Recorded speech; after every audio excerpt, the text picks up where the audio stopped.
จะเอาข้อมูลเกี่ยวกับภาควิชาของพวกเรามาฝากน้องๆว่าเป็นหยังจึงเลือกเรียนวิชาเฉพาะด้านเทคโนโลยีปรุงแต่งอาหารภาควิชาเทคโนโลยีปรุงแต่งอาหารเรียนรู้เกี่ยวกับหยังแดกิจกรรมภายในและภายนอกของภาควิชาของพวกเราประกอบมีหยังแด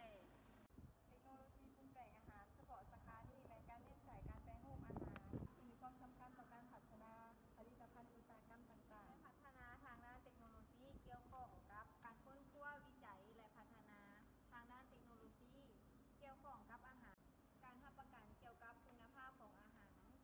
ซึ่งอาหารต้องปลอดภัยต่อผู้บริโภคซึ่งมันได้เชื่อมโยงต่อมาตรฐานของอาหารและกฎหมายของอาหารการทดสอบคุณภาพด้านประสาทสัมผัสหรือนี่ง่ายๆอีกอย่างหนึ่งว่าการซีมเส้นคุณลักษณะภายนอกเป็นแนวใดกลิ่นและรสชาติลักษณ์ของอาหารเป็นแนวใดจุลินทรีย์บ่ว่าจะเป็นจุลินทรีย์แบคทีเรียและเชื้อราเช่นว่าจุลินทรีย์ตัวใดที่เป็นประโยชน์เราจะเพิ่มลงไปและจุลินทรีย์ตัวใดที่บ่เป็นประโยชน์เราจะลดปริมาณลงเพื่อยืดอายุการเก็บรักษาของอาหารภาคปฏิบัติตัวจริงภาคเฮาได้มีการทดลองที่หลากหลายโดยอิงตามรายวิชาเรียนเช่นวิชาชีวเคมีอาหารพวกเขาได้มีการทดลองวัดแท้ความเป็นกรดเป็นด่างในอาหารหรือวัดแท้ค่า pH และยังได้มีการทดลองตรวจสอบหาธาตุโปรตีนอาหารชนิดต่างๆอีกด้วยนอกจากนี้ยังมีวิชาจุลชีววิทยาทางอาหารพวกเขาได้มีการลงลึกเกี่ยวกับการแยกเชื้อจุลินทรีย์ที่มีประโยชน์เพื่อนำไปใช้เป็นหัวเชื้อในผลิตภัณฑ์อาหารมักเช่นเป็นหัวเชื้อในการหมักเหลาหมักไหม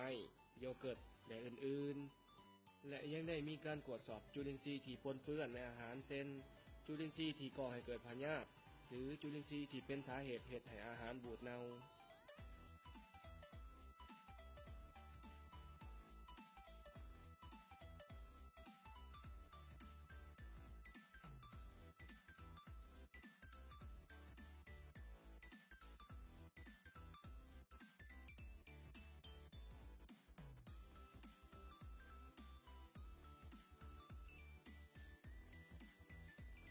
สำหรับภาคสนาม